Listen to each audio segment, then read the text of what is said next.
Hello, and welcome to Candy and Chaos, where life is messy, candy is sweet, and we do it all bougie on a budget. I'm your host, Katie, and welcome to episode 2 of my podcast. I am so excited. The first time I was recording, I was nervous. I mean, things weren't perfect. You could probably hear a pause here and there and a booming sound, but you know what?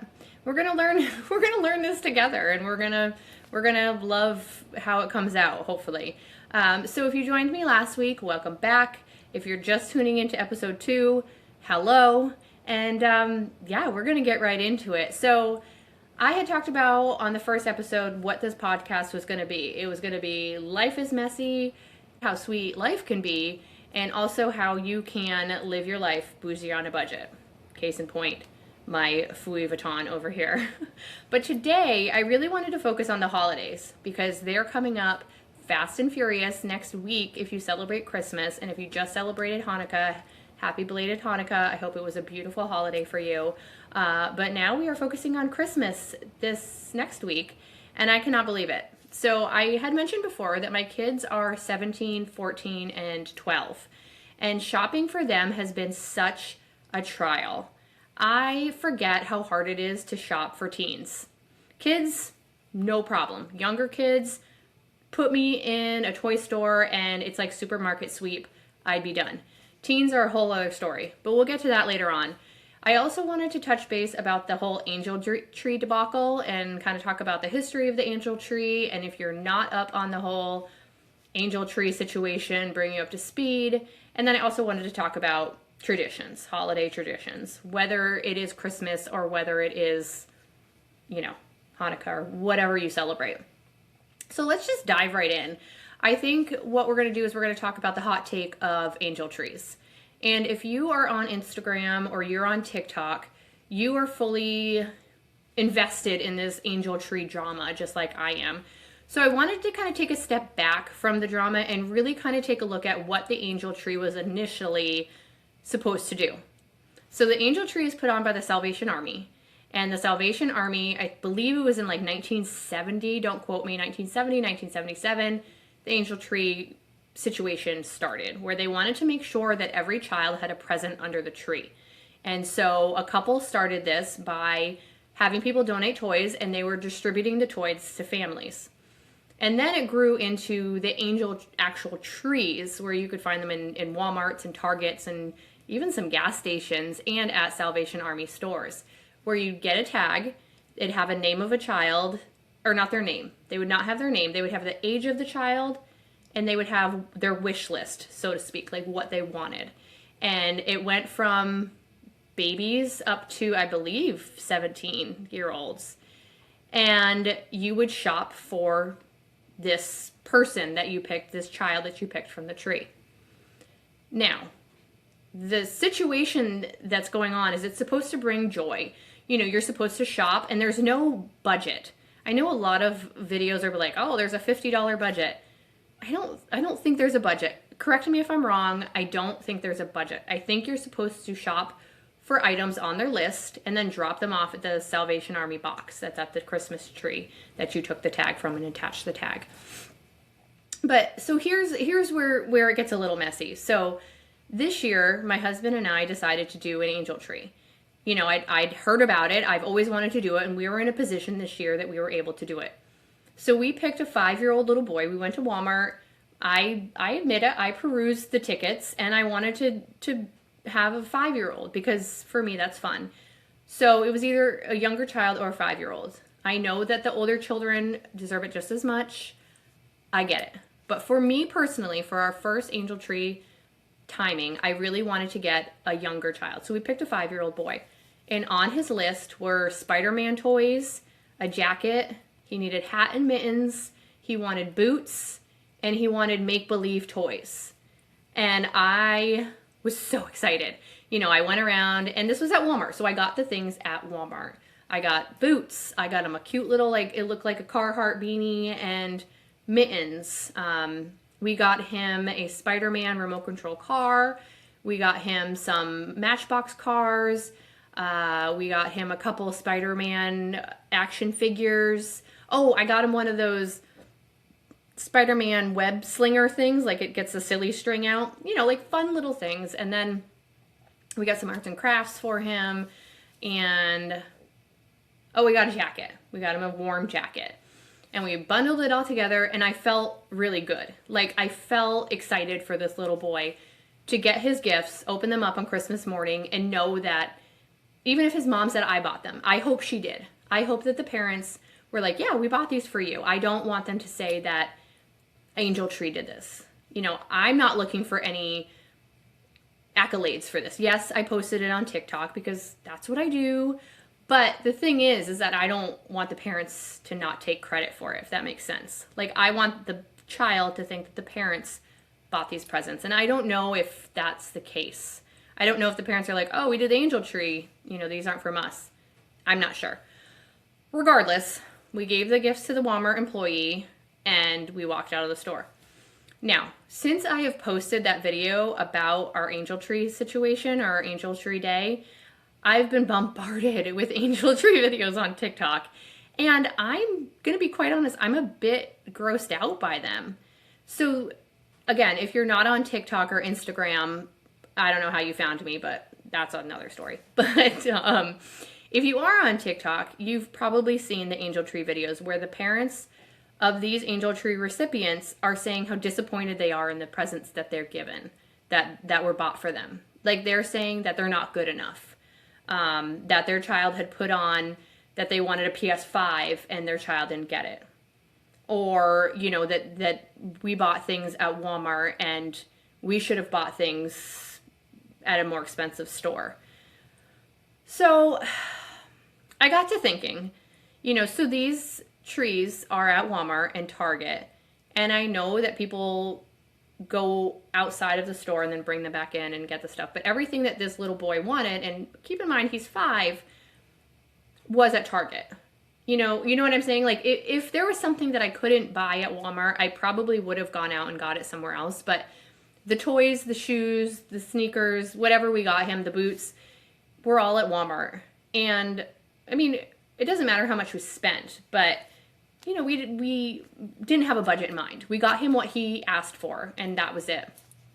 But this one mother in particular, she got a bunch of stuff, and she was saying how it was junk. Like, she was embarrassed to give it to her child because whatever the person who bought it for her didn't buy her the high quality stuff that she wanted for her child. Again, don't get me wrong. As a parent, I want to make sure that my children have the best too. However, I also believe that if I couldn't afford a present for my child, which maybe someday I won't be able to, and that's a very hard reality. I'm very privileged in the fact that I know that I can buy gifts for my children, and that doesn't go unnoticed. My point is that if you've seen these videos, does it kind of give you the ick, or do you agree with the parents? For me personally, it gives me the ick. Because these people, if they're anything like me, were very excited to go out and buy these presents for these children. Like, they walked in there prepared and were having fun shopping for this child. And I would be devastated. I would be embarrassed if the parents of the child that we bought for went on TikTok and said, this is crap, and we're disappointed in what they bought. So, and I keep seeing these videos all over the place, and I don't think I've seen one where the Angel Tree parents were appreciative of what was bought. And I know that the algorithm out there probably wouldn't send me those videos just because it's not entertaining for a mother to say thank you for Angel Tree stuff. But I really just wonder, I want to know your opinion about this. Like, let me know. Do you think I'm overly sensitive about this because we did an Angel Tree this year and I'm scared that our stuff is going to show up on TikTok? Or do you agree with me that regardless of your financial situation, that's neither here nor there. I don't care why you can't afford your children's presents. I just feel for you as a parent that if my children woke up without gifts under the tree, it would devastate me. So that's why we did this. And it doesn't matter why you can't work. That's none of my business, or why you can't afford it. But my point is that I would be appreciative no matter what was under the tree. And there's another creator on TikTok who This poor girl.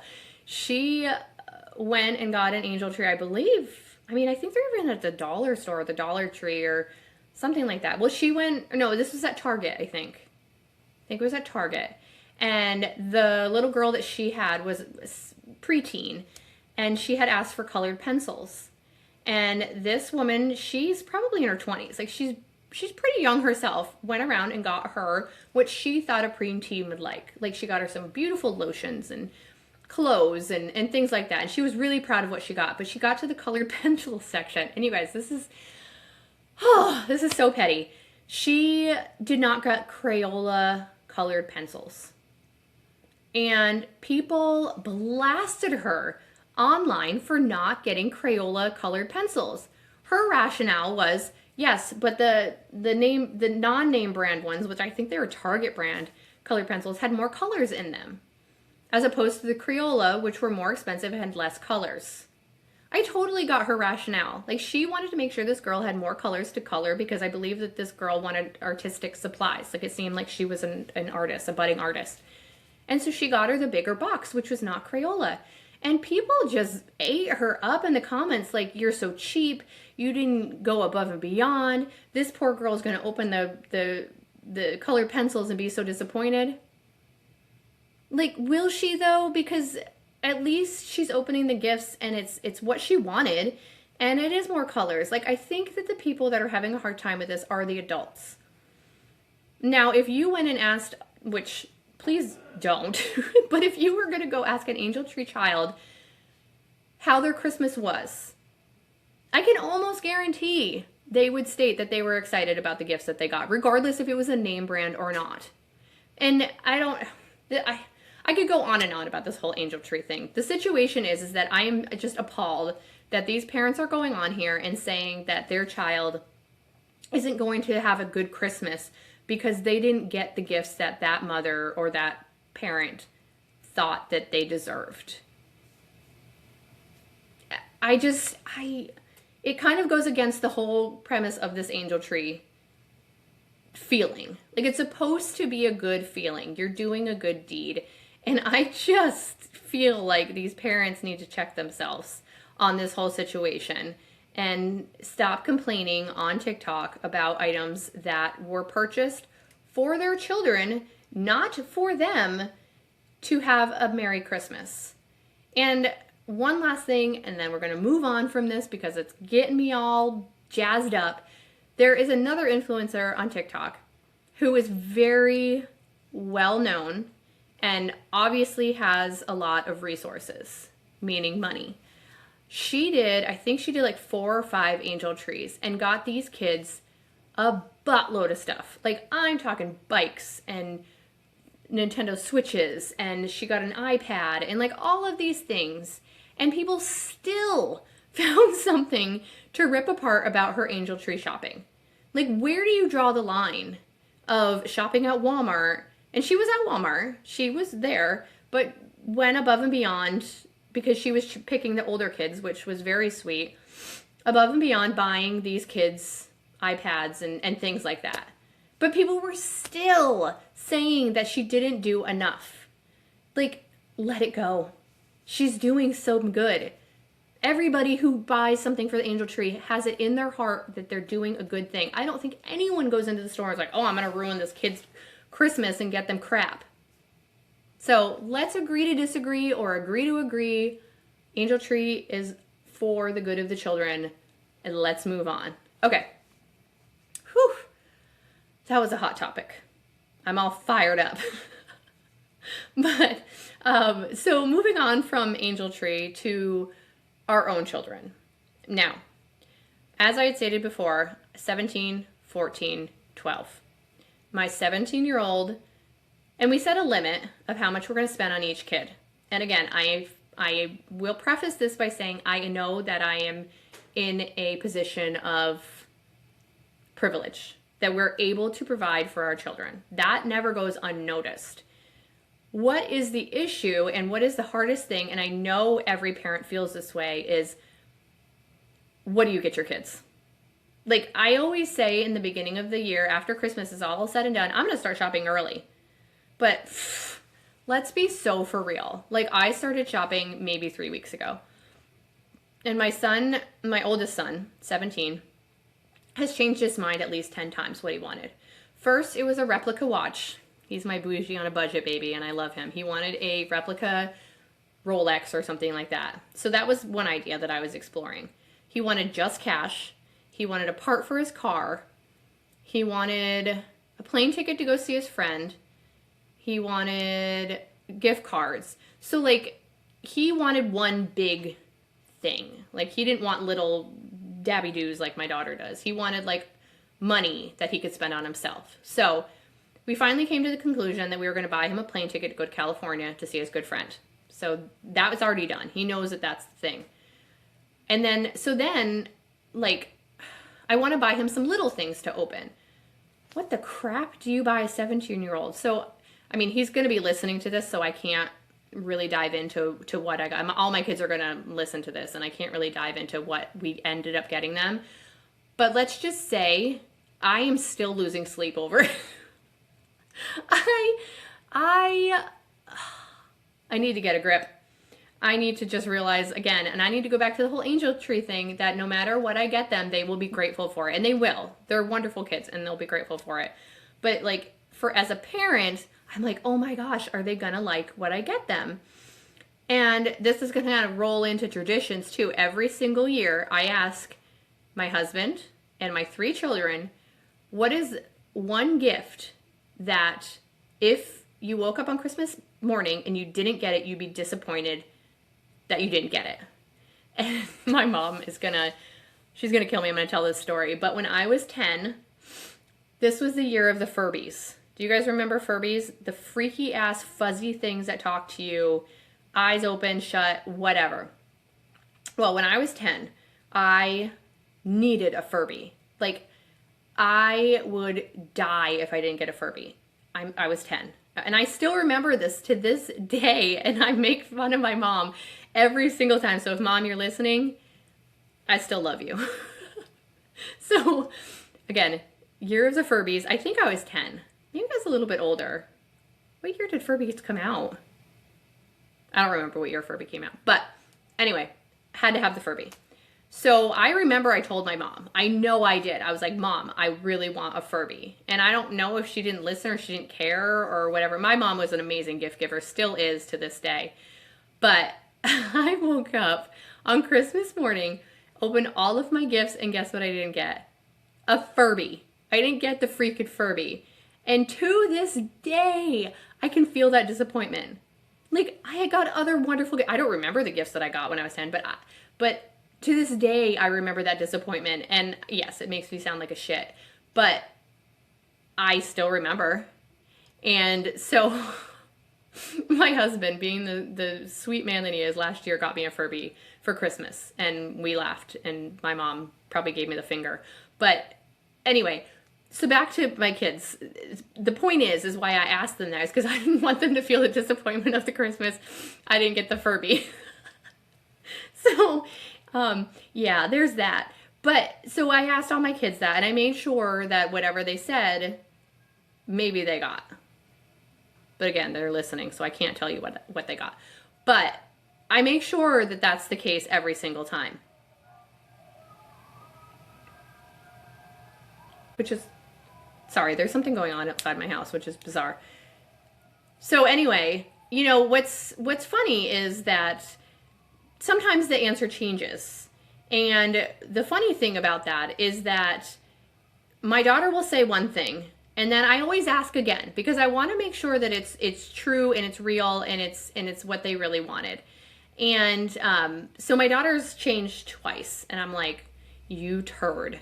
My son's has always been the same, and my middle son has always been the same. So thank God on that one.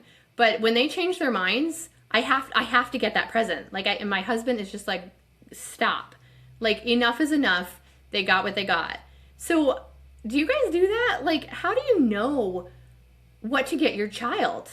Like, I don't understand how we can keep up with this with TikTok, Instagram, YouTube, all of these things. How do you make sure that you're getting the gift that they really truly want. And if it is just cash, or if it is just a gift card, do you do that? Or do you find things to wrap up for them? It's always a push and pull for me on what I should be getting them, what I shouldn't be getting them.